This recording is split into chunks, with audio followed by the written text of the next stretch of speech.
what are the sensitive topics or the taboos within these countries that you have experienced when they are very restrictive at certain times? This country. Oh, this Oh, country. this country Okay. I also have experience. Oh, you can answer Yeah, that first. I have some experience for this country as well when I report from the point of view on the foreign relations.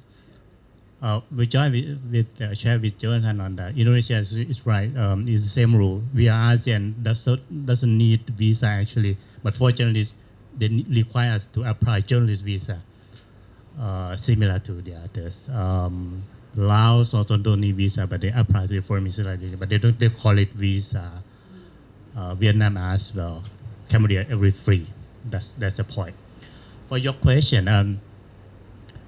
I found that it's come to the concern of authority, particularly in the foreign ministry, only after the military regimes, that they're concerned about the image of the countries. Actually, not the image of the country, really, the image of themselves. Look, I have a very long conversation a night with Sek when I wrote an article about General Prayut in New York. And I wrote that, but part Prime Minister Prayut refrained from meeting with the Rachels who just 100 meters from his hotel. He even orders beef steaks to his room rather than go to the shop that's very close. Actually, he likes beef pretty much. In the morning, the Sek just happened text to me. Well, very disappointed your article. It's very negative. I said, I would angry say, Sek, I'm not a PR stunt for your prime minister. I wrote this for the state of the country, right? Yes, sure. I wrote the foreign affair. I wrote the diplomacy. That's why I need to run. I'm aware of the image of Thailand, but I'm not aware of the image of your prime minister, your minister. You know that I covered this ministry for 20 years. I mean, longer than your career even. And I know your father as well. I have to say that. I have experience in various ministers in this ministry before you come up to this position. He's your minister also. This is your same position. I talked to him.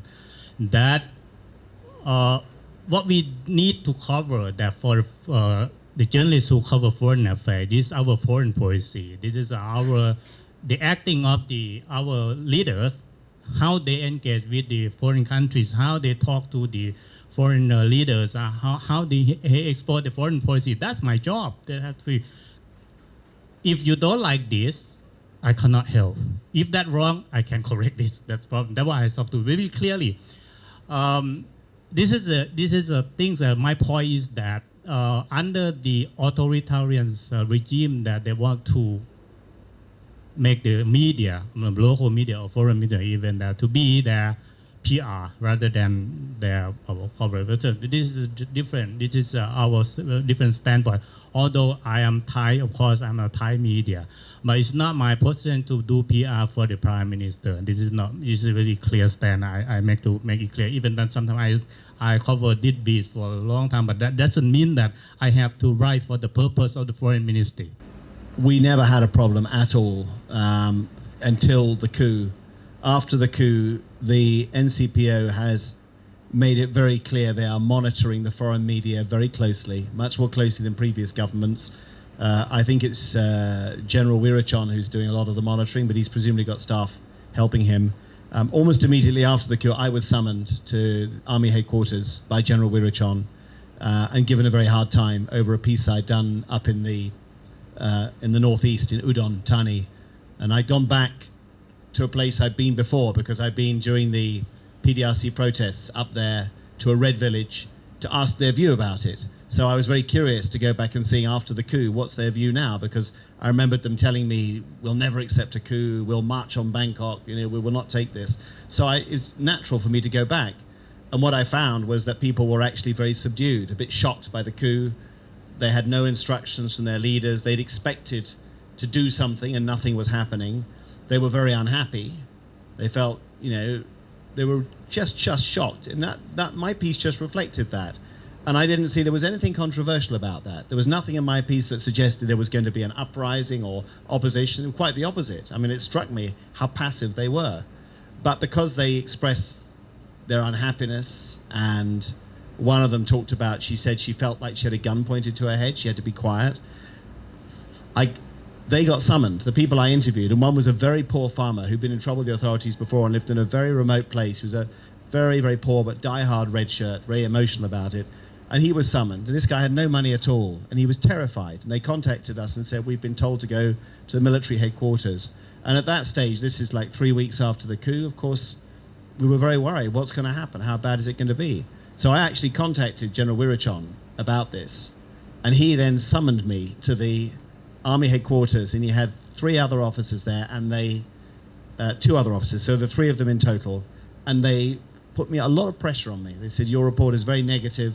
You know, all your reporting has been negative. The foreign media has been exaggerating the opposition to the military. It was it pushed very hard, and I got quite upset. And I said, look, if you start summoning the people that we interview in good faith and intimidating them and frightening them, we're going to report that. If you hold these people that I've interviewed, I have a responsibility to them. I will use the BBC to publicize their plight. And he got very angry with me. And in fact, he threatened me. He said, don't you dare try and push me that pressure on me. It got very heated. And then we kind of, after a long way round, we kind of calmed down and we had an hour of discussion. But it was letting me know, and I'm on their territory in the army headquarters, that they don't like it. And I said to him, why are you so unhappy? This was a perfectly fair piece. It didn't make a criticism of the military. It just reported what I found in one place. And it turned out that the complaints hadn't come from Bangkok. It came from the regional commander up in the northeast. He was unhappy because he was instructed by the military to carry out reconciliation.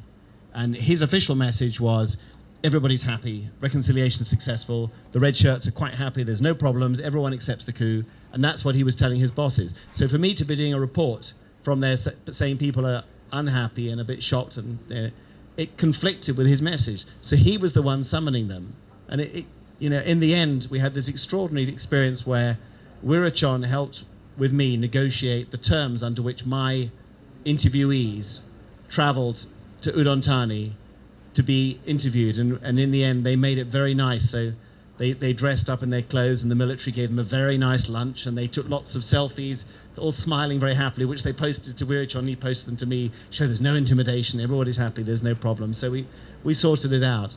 But ever since then, you know, I get Wirichon does not like my coverage or my reporting, and he's made that very clear on a number of occasions, and he is very close to Prayut. And we get indirect messages. And my colleague Yui is here from the BBC Thai service, and we had a problem with their reporting of the General Assembly visit by General Prayut, and one article they did. But General Wirichon didn't directly attack them. He did an interview, in fact, with the Nation, saying he didn't like it. That was his way of having a go. So we get messages back indirectly. But they don't often, they very rarely contact us. I mean, Wirichon doesn't want to talk to me. He won't answer the phone. He won't answer my messages. And he's supposed to be the NCPO spokesman who deals with foreign media. And he doesn't want to talk to us at all. And I've asked some of my Thai colleagues about, you know, why we have so little communication. And they said they're not comfortable talking with the foreign media. They don't want a public fight. If they want to put pressure, they want it to be subtle.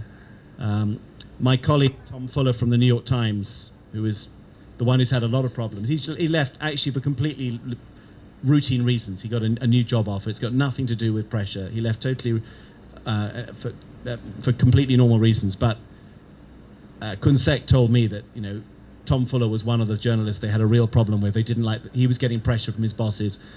His biggest problem was that when Tom Fuller wrote something controversial, the local printer chose to leave a blank space. And Sek said to me, this is terrible. It makes us look so bad that there's a blank space. And I asked the printer, can't you just reset it? And he said, well, we can't, because we get the layout for the paper comes to the New York Times, and we cannot adjust that. So we have no choice. If we can't run the piece, we have to leave a blank space. And Sek said, you must find something, put a picture or something else there. So he was quite upset. And Tom Fuller told me that he was not at all sure that he would get his visa renewed.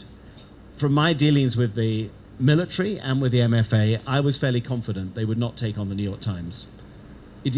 What is fairly obvious is that they don't like our reporting, and I think they're wrong to dislike it. In fact, we don't do a lot of negative reporting, but when we do cover a subject as foreign media, we will not do it the way that the Thai media do. All right, we have a few minutes left. For those who would like to join the discussion from the floor. Questions was asked by my friend in in California. She said this year is the 6th anniversary for Thai political riot, and there were the two journalists were killed. At that time, the Fabio and Hiroyuki. Yes, so FCC will prepare some ceremony for. We have taken up the case of both Fabio and Hiro in the past. I mean, Fabio was because of a visitor, so was Hiro. I knew Hiro personally very well because I was based in Japan. I mean, when Fabio's sister, who sadly died of cancer, but when she was campaigning, we made statements about her work, and we do make statements when they're appropriate. They're not forgotten. In fact, the FCC has a plan which we will put into effect to have a metal plaque in the club of all of our members who've been killed. It's not very many. I mean, Thailand is not normally a dangerous place. When Hiro and Fabio were killed, they were in fact the first journalists to be killed in Thailand for many, many years. So at the right time, we will commemorate them. I mean, we haven't quite decided what the right form of that commemoration is. You have to understand, for the FCCT, we are a media club, although we're a media social club. We don't have official status beyond being a recognized club. We don't have any influence beyond our ability just to persuade people. And when we issue statements, we think very hard before. I mean, we're always being asked to issue statements. Are you going to issue a statement about, this journalist here? I mean, the people have asked us about journalists in Africa and other places. Generally speaking, we will issue statements or have events related to the status and working conditions and welfare of journalists working in the Asia-Pacific region. We've got involved, for example, in the Hong Kong journalist who was arrested for carrying body armor, and the issue of body armor, protective equipment in combat zones, is one that we are pursuing actively. It's a very difficult issue. It's not unique to Thailand. Other countries have this problem where it's technically illegal, but we have to have it. We have to be able to use it. So these are issues that we will take up. And obviously the case of whenever journalists are killed or their welfare or they're put in danger, these are core concerns of the club. But all we can do really is hold some kind of events if we feel the need to publicize something or make statements that mark them. I don't think as a rule we make a statement every anniversary of the 2010 events. Obviously we lost 2 colleagues, but more than 90 people died in those events. It was bigger than just journalists, and it's probably something that the media as a whole takes an interest in. It's not necessarily something for the FCCT to be doing all the time. We haven't decided yet what we'll do this year.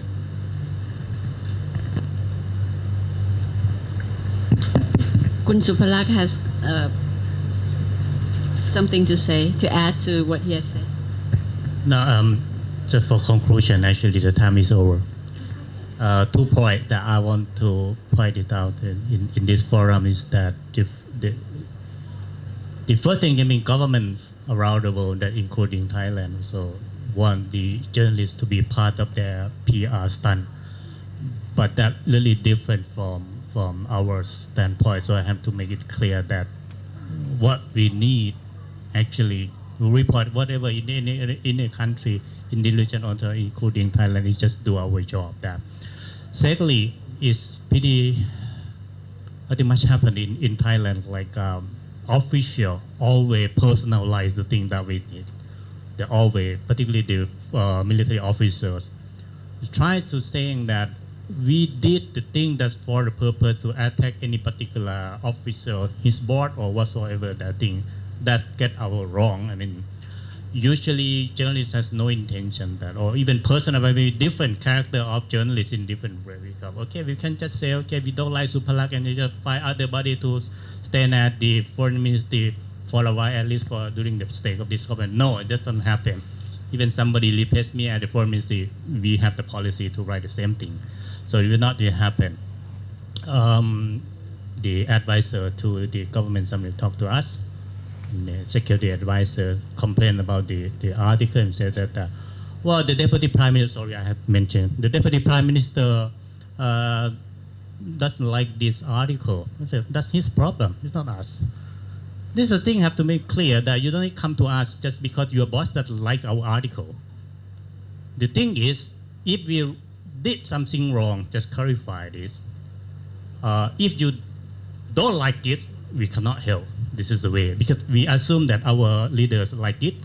So that's why we did that. This is, I think it might be the clear that they have to convey this message to the authority in not only in Thailand but in other countries as well. Don't try to personalize the journalist work. It's not, we not make any difference. Thank you, that's my point. To what Jonathan said, so there are 500 foreign journalists in Thailand, but they are not all Caucasians, you know. I mean, there are Asian journalists, there are Vietnamese journalists. So I think they need to demystify this idea that this is some kind of Western conspiracy against Thailand. You know, I think they need to look at the profile of journalists. And that's the first thing. I feel sorry for the foreign ministry because I think as an Asian myself, I can say that the foreign ministry's quality of diplomats is very sophisticated. And when you engage with foreign Thai embassy staff in other countries, they certainly can match, you know, other Asian diplomats or even are much better. So it's possible that they must be squeezed, as Jonathan said. And in fact, I had an encounter with a member of the current, at least an advisor of the current military government. And I suggested, you know, why doesn't the NCPO and the foreign ministry have at least monthly informal exchanges with foreign journalists? Because, you know, as long as they're confrontational, they are preventing their side of the story being understood by us. And in fact, the Democratic Party government, you know, was fairly good during the 2009-10 period, and I can say this because I was the FCCT president at the time. You know, they made an effort, both the foreign ministry and the government, to have regular roundtables with foreign journalists to explain their side of the story. And I think that's all that matters, not sort of be confrontational. And I think that's where they seem to be losing the plot. And as Supalak said, you know, they're personalizing it, you know. And Jonathan is also right. Thailand is paying the price for being very positive in being a regional hub. It's a huge positive factor that you're the regional hub. You can't help it. You know, that's why people come here. And in this region, the largest concentration of foreign journalists is in Thailand. And this helps for your economic activity, because when you have foreign investors coming here, when you invite them to come here, Thailand wants foreign investors to set up regional headquarters in Thailand. The fact that you have the FCCT, the fact that you have 500 foreign journalists you can invite to come for a press conference and give, you know, coverage to your events is a huge asset. You know, you don't have to fly people in, they are here, you know. Any final point? All right. So we thank you both. Please.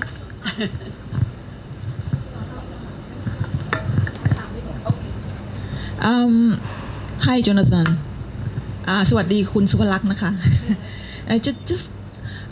I think we've been talking about the pressure from the government, but I would like to perhaps hear a little bit more about experience from the non-governmental kind of pressure because I think we all know that with the atmosphere which is going on in Thailand just now, it's not only from the military and from the government, but it also from the general public as well.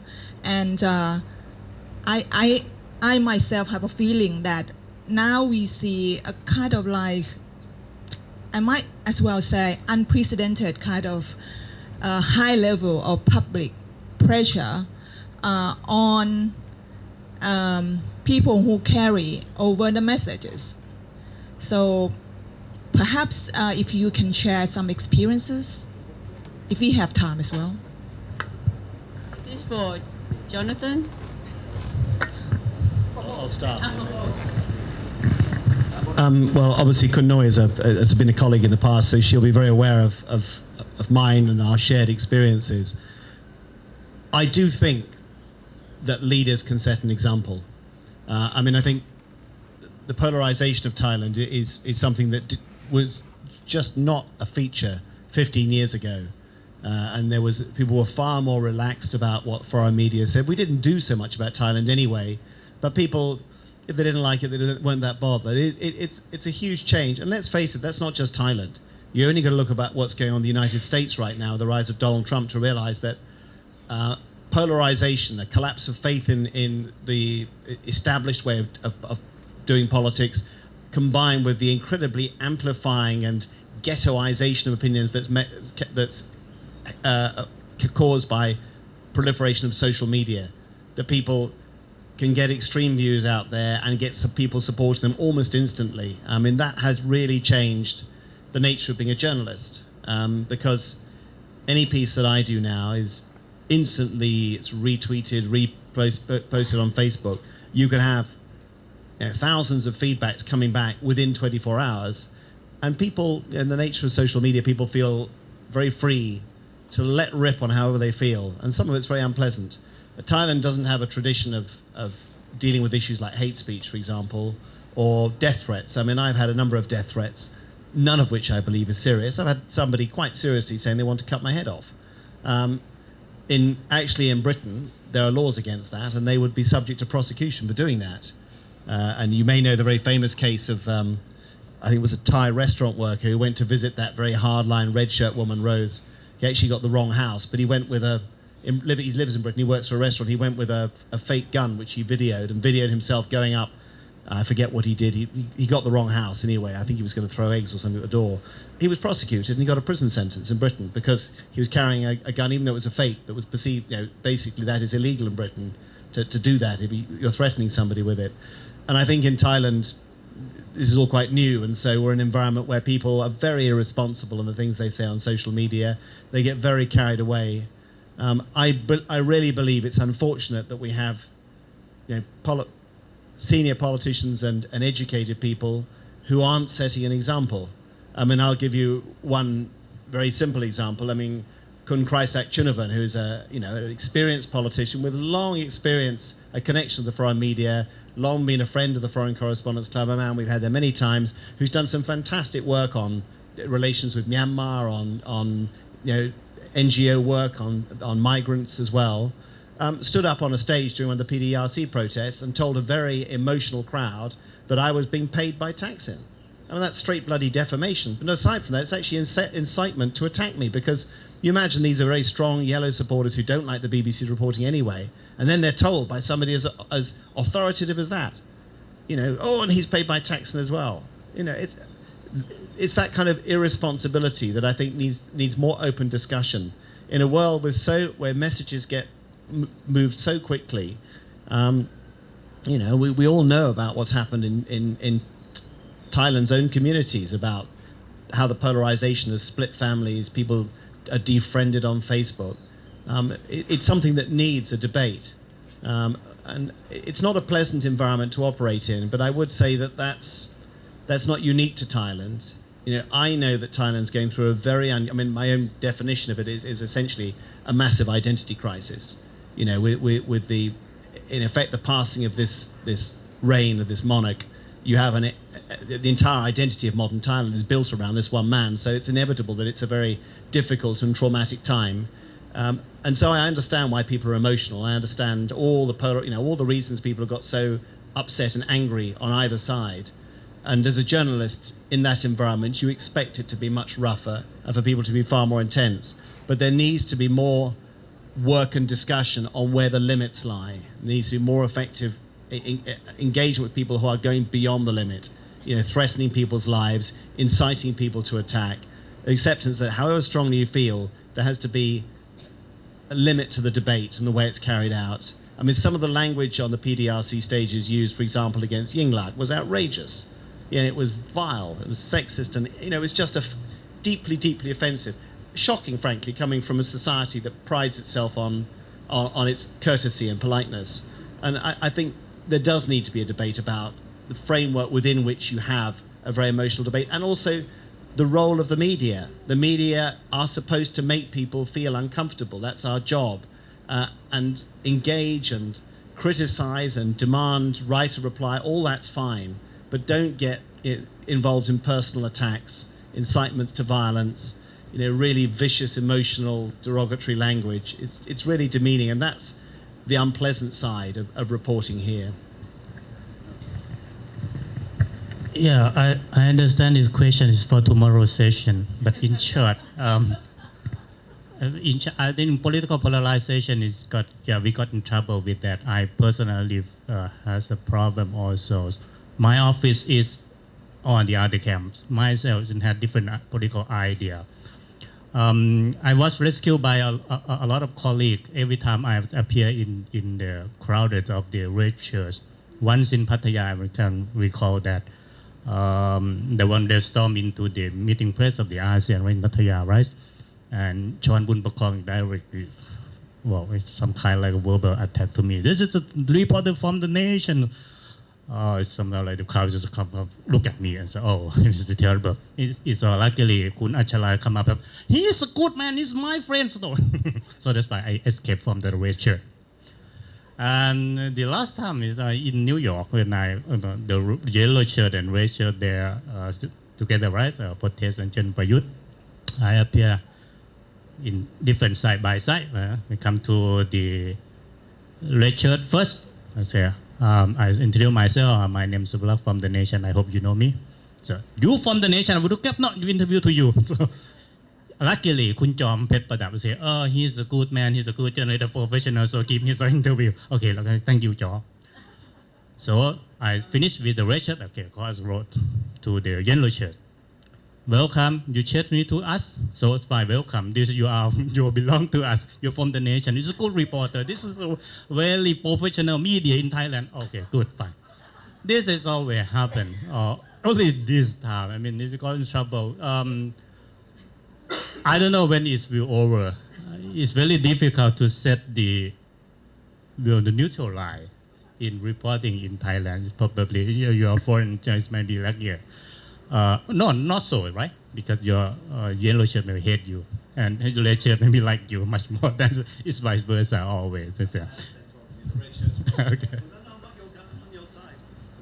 So I don't know what just the experience. I don't know how to solve this problem. I will try to say that okay, find a good colleague to accompany with you.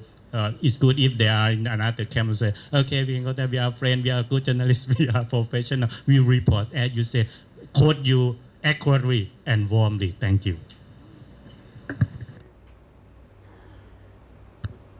So could I ask a tough question for both? And that doesn't seem to be a way out in the very near future, because tomorrow's session is another one which I think it's you have new fire every day. There's something that would again set out eruption of emotion, and then you quarrel again. So we thank both of our speakers today. We are much more informed about the situation, and we hope Thailand will remain the hub and not joining our neighbors for shutting down the country and the hub. So thank you very much, and join Kun Supatra and MIO for lunch or tea break and everything else. Thank you.